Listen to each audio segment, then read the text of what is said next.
नमस्कार, मी सुवर्णा जोशी। बुलेटिनची सुरुवात आपण चंद्रपुरात त्या एका हृदय पिळवटून टाकणाऱ्या बातमीने करणार आहोत।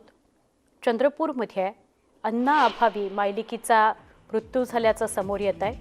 चंद्रपूर जिल्ह्याच्या बल्लारपूर तालुक्यातील कोठारी या भागात ही हृदय पिळवटून टाकणारी घटना घडलेली आहे। राहत्या घरात या मायलिकीचा मृत्यू झाल्याने गावात खळबळ उडालेली आहे। झेलाबाई पोचू चौधरी आणि माया मारोती पुलगमकर अशी मृत झालेल्या मायलेकींची नावे आहेत। बऱ्याच वर्षांपासून चौधरी कुटुंब कोठारी इथं याच घरात वास्तव्याला होतं। गेल्या अनेक महिन्यांपासून या मायलेकी आजारी होत्या।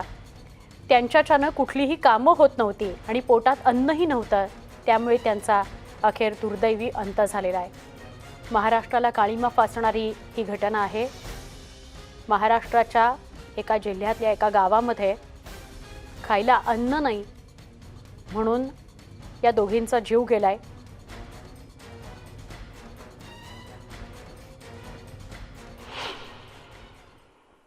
शनिवारी कोठारीमध्ये मायलिकीचा मृत्यू झालेला आहे ही बाब खरी आहे।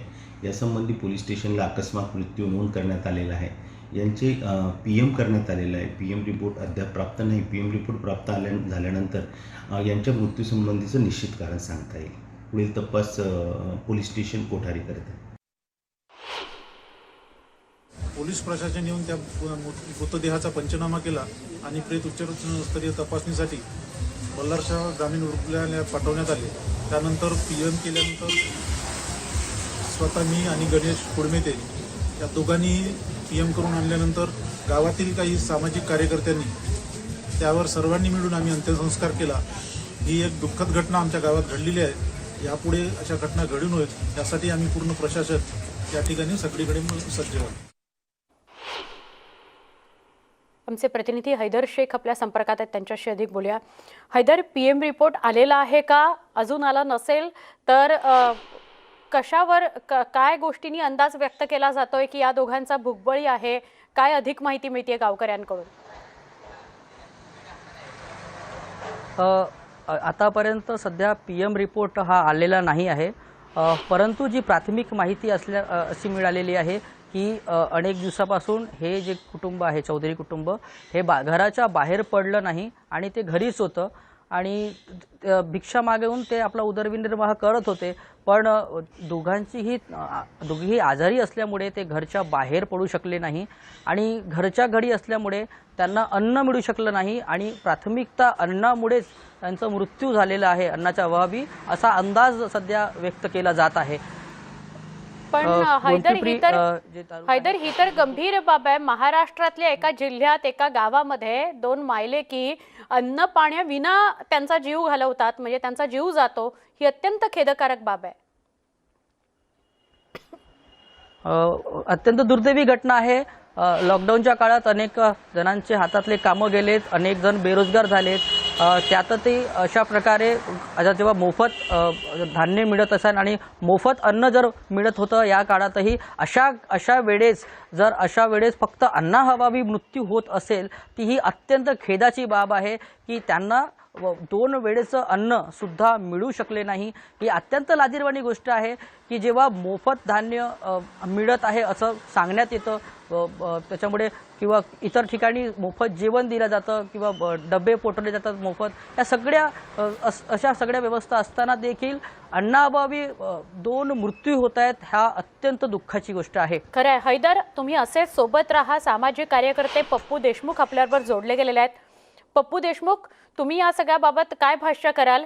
कारण अनेकदा सरकारकडून सांगितलं जातंय की मोफत अन्नधान्य वाटप आम्ही करतो आहोत किंवा वेगवेगळ्या योजना राबवल्या जात आहेत जेणेकरून या कोरोनाच्या काळामध्ये अन्न मिळालं नाही किंवा पाणी मिळालं नाही म्हणून जीव जाऊ नये।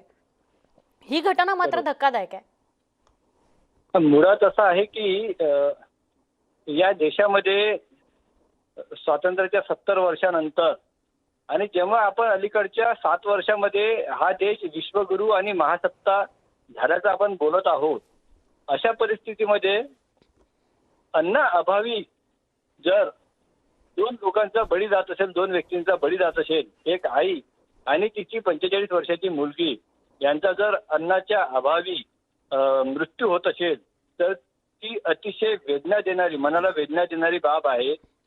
अन्न सुरक्षा कायदा नावाचा कायदा या त्यामध्ये अस्तित्वात आहे. मुळात एका गोष्टीकडे माझं लक्ष वेधू इच्छितो शासनाचं, की अन्न सुरक्षा कायदा असेल, अपंगांचे कायदे असतील, दिव्यांगांसाठी असलेले कायदे असतील किंवा इतर गोरगरीब लोकांसाठी कायदे असतील, या कायद्याची या व्यवस्थेमध्ये या देशामध्ये अंमलबजावणी होत का नाही आणि अंमलबजावणी होत नाही. कायदे तयार केले जातात. कायदे तयार केल्यानंतर सरकार कॉर्पोरेट कंपनीसारखं त्या कायद्यांचं मार्केटिंग करतं. पण मुळात एका कोठारीसारख्या गावामध्ये चंद्रपूर जिल्ह्यात जे दिग्गज नेत्यांचं गाव आहे, मी मागे एकदा म्हटलं होतं एका दवाखान्याच्या प्रकरणामध्ये की आमच्या जिल्ह्याला मागच्या सरकारमध्ये माननीय अर्थमंत्री होते महाराष्ट्र सरकारमध्ये, आज आमच्या जिल्ह्याला मदत व पुनर्वसन मंत्री आहेत. एवढ्या मोठ्या आपत्ती, दवाखान्यात डॉक्टर नाही, कोणाला तरी अन्न मिळत नाही म्हणून जीव जातो. ही आम्हाला अतिशय वेदना देणारी बाब आहे. सामाजिक क्षेत्रात आम्ही काम करतो. तुम्ही याविषयी अगदी पप्पू देशमुख, तुम्ही याविषयी बोलत असताना खूप महत्त्वाच्या मुद्द्यांवर भाष्य केलेलं आहे, गंभीर विषयांवर भाष्य केलेलं आहे. पप्पू देशमुख, तुर्तास आपण असेच सोबत राहा. आपल्याबरोबर डॉक्टर मंगेश गुलवाडे, शहर जिल्हाध्यक्ष भाजप जोडले गेलेले आहेत. डॉक्टर मंगेश गुलवाडे, आपण स्वतः डॉक्टर आहात आणि भाजपचे शहर जिल्हाध्यक्ष आहात. या सगळ्याकडे आपण कसं बघता? नाही, ही जी घटना झाली ही दुर्दैवी घटना आहे आणि अशा या काळामध्ये होणं खरंच ही वेदनादायी गोष्ट आहे. म्हणजे ज्या ठिकाणी अन्न, वस्त्र, निवारा अशा आपल्याला ज्याचे मूलभूत गरजा या आपल्या देशामध्ये आणि सरकारच्या माध्यमातून, राज्य सरकारच्या माध्यमातून ते व्हायला पाहिजे. परंतु अशा गोष्टींमध्ये असं होणं हे नक्कीच शोकांतिक आहे. तर अशा म्हणजे जी काही घटना झालेली आहे त्या घटना, पण सरकार जे वारंवार सांगतंय की आपण मोफत अन्नधान्य पुरवतो आहोत, आपण मोफत जेवणाची सोय उपलब्ध करून देतो आहोत, किंवा अन्न सुरक्षा कायदा ज्याचा उल्लेख आता पप्पू देशमुख करत होते, या सगळ्याचं काय मग? बरोबर आहे. अन्न सुरक्षा कायदा त्या निमित्ताने सर्वांपर्यंत हा कायदा त्याचं काही अंमलबजावणी व्हायलाच पाहिजे. परंतु हे जी घटना झालेली आहे खरंच मला असं वेदना देणारी गोष्ट आहे, मन हेलावून जाणारी गोष्ट आहे. तर अशा पद्धतीची घटना म्हणजे बऱ्याचदा अशाही आहे की सामाजिक बांधिलकी म्हणून देखील समजा ज्या ठिकाणी अशी घटना होते त्या ठिकाणच्या एक सामाजिक बांधिलकी म्हणून लोकांनी देखील त्याच्याकडे पाहायला पाहिजे की अशा पद्धतीच्या घटना होऊ नये म्हणून देखील. कारण शेवटी कसं आहे की आपण ज्या समाजात राहतो त्या समाजामध्ये एकमेकांची काळजी घेऊन एकमेकांना मदत करणं हे आपले एक काम आहे, एक सामाजिक दायित्व आहे. त्या सामाजिक दायित्वावर आपल्याला खरंच या निमित्ताने प्रश्नचिन्ह निर्माण झालेला दिसतोय. नक्की. पण धन्यवाद डॉक्टर मंगेश, आपण न्यूज 18 लोकमतशी बोललात त्याबद्दल. विवेक पंडित, अध्यक्ष श्रमजीवी संघटनेचे आपल्याबरोबर जोडले गेलेले आहेत. विवेकजी, खूप धक्कादायक बातमी समोर येते. चंद्रपूरमध्ये कोठारी या गावात मायलेकी होत्या ज्यांना खूप दिवसांपासून अन्न मिळालं नाही आणि त्यांचा भूकबळी गेलेला आहे. अजून PM रिपोर्ट यायचा आहे, पण ही धक्कादायक प्राथमिक माहिती समोर येते.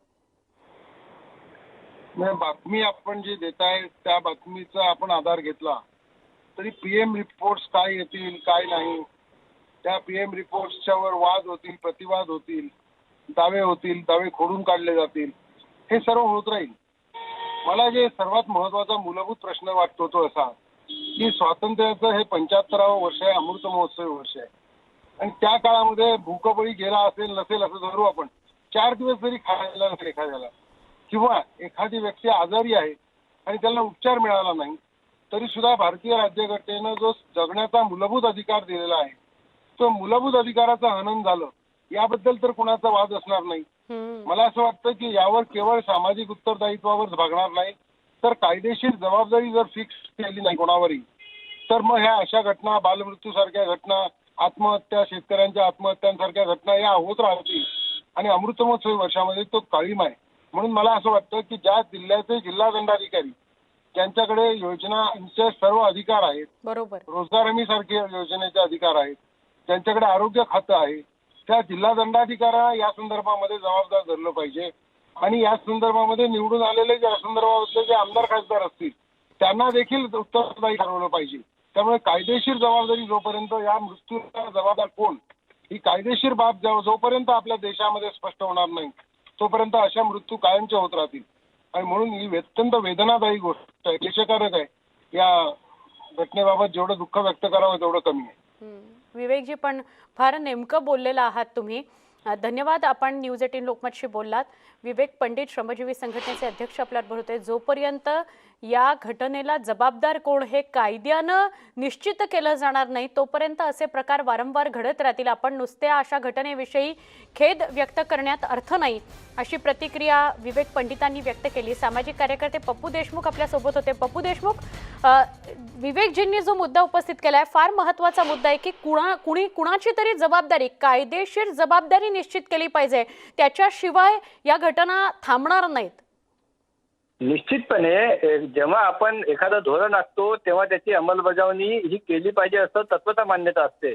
परंतु जेव्हा आपण एखादा कायदा तयार करतो तेव्हा कायद्यानं जबाबदारी ही निश्चित केली जाते आणि ती फिक्स केली जाते, रिस्पॉन्सिबिलिटी. मग या प्रकरणात जर अन्न त्या दोघ्या मायलेकींना जर मिळालं नसेल तर जिल्हा प्रशासनाचीच चौकशी व्हायला पाहिजे की अन्न सुरक्षा कायद्याची अंमलबजावणी तर का झाली नाही, आणि जर तो कायदा आहे तर त्याच्या कायद्याचं अंमलबजावणी झाली नसेल किंवा उल्लंघन झालं असेल किंवा त्या ठिकाणी त्या मायलेकींना कायद्यानुसार अन्न जर मिळालं नसेल तर या प्रकरणाची निश्चितपणे चौकशी व्हायला पाहिजे, तपास व्हायला पाहिजे. आणि कुठेतरी या देशाच्या व्यवस्थेमध्ये संदेश गेला पाहिजे की अन्न सुरक्षा कायद्याची जर अंमलबजावणी झाली नाही, नागरिकांना जर अन्न मिळालं नाही आणि भूकबळीसारखी जर परिस्थिती निर्माण झाली तर एखाद्या मोठ्या अधिकाऱ्यावर गुन्हा दाखल होऊ शकतो. वन विभागाचे अधिकारी कर्मचारी या सामानगाव परिसरामध्ये दाखल झालेले आहेत. बिबट्याला पकडण्याचे प्रयत्न सुरू झालेले आहेत. आमचे प्रतिनिधी लक्ष्मण घाटोळ यांच्याकडून अधिक माहिती घेऊया. लक्ष्मण, या आधी सुद्धा नाशिकच्या वेगवेगळ्या भागांमध्ये बिबट्याचा वावर बघायला मिळाला आणि त्यानंतर त्याला पकडण्याचा थरार आपण प्रेक्षकांपर्यंत पोहोचवलेला आहे. आत्ता काय घटना आहे, काय अपडेट आहे? नाशिकच्या सामनगाव परिसरामध्ये या बिबट्याने दर्शन दिलेलं आहे. खरं तर गेल्या काही दिवसांपासून शहरी भागामध्ये मोठ्या प्रमाणात बिबट्यांचा वावर दिसून येतोय. त्याचाच एक भाग असा आहे की कालपासून नाशिकच्या सामनगाव परिसरामध्ये बिबट्या दर्शन देतोय. खरं तर हा नागरी वस्तीचा परिसर आहे, ज्या ठिकाणी मोठ्या प्रमाणात नागरी वस्ती आहे आणि त्या ठिकाणी अशा प्रकारे बिबटे येणं हे खरं तर नागरिकांसाठी धोकादायक आहे. ज्या परिसरामध्ये मळे आहेत अशा परिसरामध्ये बिबट्याचा वावर वाढल्यामुळे लोकांच्या जीविताला देखील मोठा धोका, म्हणूनच वन विभागाने हे संपूर्ण प्रकरण गांभीर्याने घेतलेलं आहे आणि या प्रकरणी आता वन विभागाने परिसराच्या वेगवेगळ्या भागांमध्ये पिंजरा लावून बिबट्याला जेरबंद करण्याची कारवाई जी आहे ती सुरू केली आहे. नक्की लक्ष्मण, आभार आपण सविस्तर माहिती दिल्याबद्दल. आपण अशी आशा करूया की सामानगाव परिसरातून मुख्यमंत्री असणार आहेत. या क्षणाची महत्त्वाची अपडेट आपण पाहतोय. भूपेंद्र पटेल हे घाटलदियाचे आमदार आहेत. भाजपच्या बैठकीत महत्त्वपूर्ण निर्णय घेण्यात आला. आपण पाहिलं काल विजय रुपाणी यांनी राजीनामा दिलेला आहे. त्यानंतर त्यांनी नरेंद्र मोदी यांचे आभार देखील मानले होते आणि आज या पदावरती नेमकं कोण बसणार, मुख्यमंत्री गुजरातचे नेमके कोण होणार असे प्रश्न अनेकांच्या मनात उपस्थित झाले होते आणि या पार्श्वभूमीवर एक महत्त्वाची अपडेट समोर येते.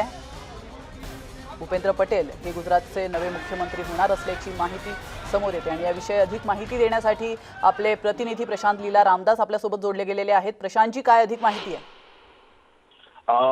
प्राची, ज्या पद्धतीने माहिती मिळते, आज 3 वाजता भारतीय जनता पक्ष गुजरातच्या भारतीय जनता पक्षाच्या विधिमंडळ पक्षाची बैठक होती. या बैठकीमध्ये 3 सर्वेक्षण हे निरीक्षक खास करून भारतीय जनता पक्षाच्या वतीने गेले होते. यामध्ये जर बघितलं, ज्या बैठकीमध्ये अत्यंत महत्त्वाचा निर्णय घेतला आहे, ज्या पद्धतीने माहिती पुढे आलेली आहे की गुजरातचे नवे मुख्यमंत्री म्हणून भूपेंद्र पटेल यांच्या नावावरती शिक्कामोर्तब झालं आहे. भूपेंद्र पटेल नक्कीच प्रशांतजी, तुमच्याकडून याविषयीची अधिक माहिती घेणार आहोत. मात्र व्यंकटेश केसरी आपल्यासोबत जोडले गेलेले आहेत, जे राजकीय विश्लेषक आहेत. त्यांच्याकडून देखील आपण अधिक माहिती घेणार आहोत. व्यंकटेशजी, आपलं स्वागत आहे न्यूज 18 लोकमतमध्ये. भूपेंद्र पटेल हे गुजरातचे आता नवे मुख्यमंत्री असणार आहेत, त्याविषयी तुमचं काय मत आहे आणि तुम्ही काय अधिक माहिती द्याल? भूपेंद्र पटेल यांची आजवरची कारकीर्द नेमकी कशी आहे? असं आहे की भूपेंद्र पटेल हे नरेंद्र मोदी यांचा चॉईस आहे असं म्हटलं जातं. ते पूर्वीच्या ज्या मुख्यमंत्री होते आनंदीबेन पटेल यांचे विश्वासू असं मानलं जातं. महत्वाचं म्हणजे की विजय रुपाणी हे जर अमित शहाचे उमेदवार असतील किंवा चॉईस असेल तर हे भूपेंद्र पटेल हे पंतप्रधानाची चॉईस आहेत. आणि कास्ट कॉम्बिनेशन पाहिलं तर पुन्हा बीजेपी ही पटेल यांच्या हातात त्यांनी सूत्र दिलेली तो चेहरा असेल पटेलांचा. म्हणजे गुजरात विधानसभेच्या निवडणुकीत प्रामुख्याने नरेंद्र मोदीच्या नावावर जरी मतं मागणार असतील तरी जे कास्ट कॉम्बिनेशन आहे, कारण ते कास्ट कॉम्बिनेशन मध्ये पटेल कम्युनिटीला एक मेसेज त्यांना द्यायचा होता. मुख्यमंत्री झाल्यानंतर म्हणजे मोदी मुख्यमंत्री झाले 2001 ते 2014 पर्यंत पटेल हे त्या म्हणजे सत्तेत असं प्रमुख त्यांचा चेहरा नव्हता. केशुभाई पटेल होते, पण त्यांना बाजूला करण्यात आलं. नंतर त्यांनी अप्रत्यक्षपणे काही काळ बंडखोरी केली, परंतु आता पटेल कम्युनिटीला त्यांनी दिलेलं आहे. आणि दुसरी गोष्ट अशी की नरेंद्र मोदी यांच्या नेतृत्वाखाली लोकसभा जिंकता येतात, परंतु विधानसभेमध्ये कौल वेगळा पडतो. ते एक पॅटर्न आपण 2019 नंतर पाहिला तर तो एक लक्षात येतो. त्याला काही अपवाद, आसामचा अपवाद जर सोडला किंवा काही प्रमाणात बिहारचा सोडला तर साधारणतः राज्याचे गणित विधानसभेची वेगळी असतात. कदाचित तो एक आस्पेक्ट त्यांनी घेतला असेल आणि पटेल कम्युनिटीकडे त्यांनी दिलेला असेल. पण हा जर मेसेज असेल तर उत्तर प्रदेशमध्ये राजपूत 6% आहेत. मग राजपूत फेस कसा असू शकतो, आणि ब्राह्मण तिथे कम्युनिटी जी म्हणतात ते 11 ते 17% आहे आणि ती स्वतःला त्यांना तो फेस पाहिजे. त्यामुळे आता वेगवेगळे इक्वेशन्स प्रत्येक राज्यातले असू शकतात, परंतु हे डॅमेज कंट्रोल बीजेपीने गुजरातमध्ये केलेले काही प्रमाणात. नव्या मुख्यमंत्र्याला 1.5 वर्ष साधारणतः मिळेल. त्यातले 2 महिने जर मायनस केले तरी वर्षभर आहे आणि इलेक्शन इयर आहे. तर त्यामुळं त्यांचा तसा प्रतिस्पर्धी काँग्रेस आहे आणि नंतर थोडं बहुत हे पटेल कम्युनिटीचे लोक हे आम आदमी पार्टीकडे जात होते. त्याला कुठे ना कुठे चेक मिळेल. बिलकुल. व्यंकटेशजी, भूपेंद्र पटेल यांची राजकीय कारकीर्द आजपर्यंत कशी राहिली आहे त्याविषयी काय अधिक सांगाल? असं आहे की ते घाटलोडिया म्हणून विधानसभेची सीट आहे अहमदाबादच्या, तिथले आहेत ते. फार असे प्रॉमिनंट नव्हते ते, परंतु ते त्यांचं ग्रोमिंग असं दिसतंय की ते आनंदीबाई पटेल यांच्या काळात झालेलं आहे. आणि आनंदीबेन पटेल या नरेंद्र मोदी यांच्या कॅबिनेटमध्ये होत्या, त्यांच्या विश्वासू होत्या. एक तर पटेल आहेत, दुसरी गोष्ट प्रशासनातला त्यांचा काही अनुभव आहे, तिसरी गोष्ट त्यांच्याविषयी तशी कॉन्ट्रोवर्सी आणखीन काही झालेली नाही आहे. आणि मेजॉरिटी कम्युनिटीला हा एक मेसेज त्यांनी दिलेला आहे, म्हणजे पॉलिटिकल मेसेज आहे. त्याच्यानंतर फॅक्शनल फाईट्स ज्या गुजरातमध्ये असतात त्याच्यामध्ये म्हणजे असं सांगितलं जात होतं की आजच्या बैठकीला केंद्रीय गृहमंत्री अमित शहा येतील, पण ते काही दिसले नाहीत. 3 केंद्रीय मंत्र्यांना त्यांनी पाठवलं होतं पर्यवेक्षक म्हणून. तर मला वाटतं की जर मोदी यांच्या पाठीमागे असतील आणि पटेल कम्युनिटीचा पूर्ण पाठिंबा असेल तर भूपेंद्र पटेल यांना फारसं काही अवघड जाणार नाही. आणि मुख्यतः वर्षभरात इलेक्शन असल्यामुळं तशा फॅक्शनल फाईट्स या म्हणजे तुमचा परफॉर्मन्स हा एक भाग असतो, पण तो पॉलिटिकल मॅनेजमेंट हाही दुसरा भाग असतो. तर याच्यामध्ये त्यांना 1 वर्षामध्ये काय परफॉर्मन्स करतात ते कळेल. ते नक्कीच. धन्यवाद व्यंकटेशजी, तुम्ही दिलेल्या महत्त्वपूर्ण माहितीबद्दल. आपण पाहतोय भूपेंद्र पटेल हे गुजरातचे नवे मुख्यमंत्री होणार आहेत आणि ते घाटलदियाचे आमदार आहेत. भाजपच्या बैठकीमध्ये हा आज महत्त्वपूर्ण निर्णय घेण्यात आलेला आहे.